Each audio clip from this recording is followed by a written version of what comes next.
হেমন্তের সন্ধ্যা সবেমাত্র সান্ধ্য প্রদীপ শেষ করেছে। প্রমীলার বাড়ির বাইরের অঙ্গনে তুলসীতলা। মালি সেখানে টাইম ফুলের গাছ লাগিয়েছে।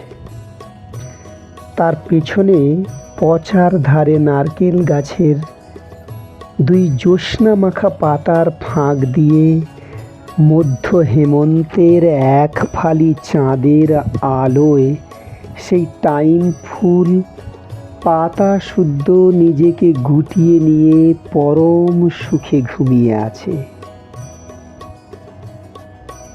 দোলইদের হিজল মঞ্জুরির দোদুল্যমান ছায়া যেন তাদেরকে স্বপ্নের দেশে বিচরণ করাচ্ছে।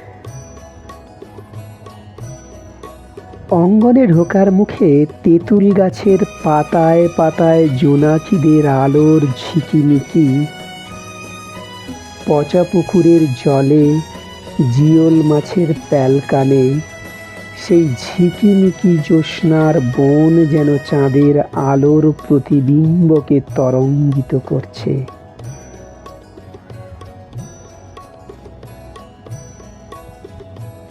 আর সেই মধুর শিহরণ নিয়ে তুলসী তার দুই নতুন পত্র মেলে গভীর প্রেমে প্রতীক্ষারত হেমন্তের শিশির বিন্দুর শীতল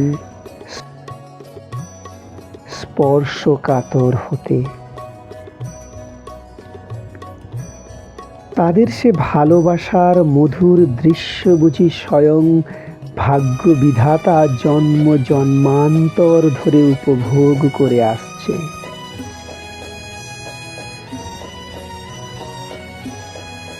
মালিদের বাড়ির ভেতরের অঙ্গন, ওখানেও রান্নাঘরের চালের ওপর থেকে সজনা গাছের সাজানো কচি পাতার দোল খাওয়া ছবি যেন চাঁদনি রাতে ঘরের বক্ষতলে মধুমাখা চুম্বনে তাকে জ্যোৎস্নার আলোর মতো রাঙিয়ে তুলছে। আজ মনে হয় যদি আরও কিছুদিন পরে কারেন্ট আসতো, তাহলে হয়তো ওদের জীবনের আরও অনেক রাত এমনি নৈসর্গিক হয়ে থাকতো ওদের স্মৃতির পান্থশালায়।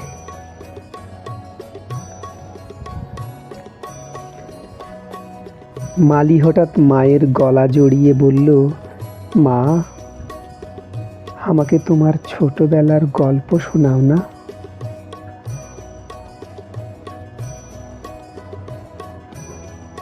প্রমীলার সমস্ত অন্তর যেন ওই নৈসর্গিক চাঁদনি রাতের দৃশ্যের মতো রাঙা হয়ে উঠল তার ভেতরের চোখে।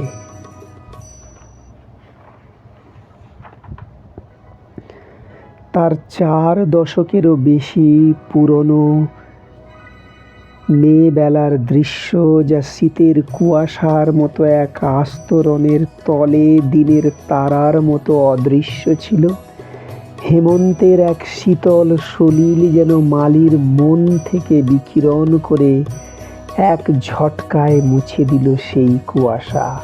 রাতের তারার মতো তারা ফুটে উঠল। প্রমীলার ভাতের হাঁড়ি তখন ঠিক যেমনি উতরে উঠে গা ভিজিয়ে গিয়ে বন্যি শিখার ওপর ঝাঁপিয়ে পড়ছিল, তেমনি তার শিশু সত্তা তার মাতৃত্বকে ছাপিয়ে মুখের ওপর শিশুর প্রসন্নতা ঝরে পড়ছিল।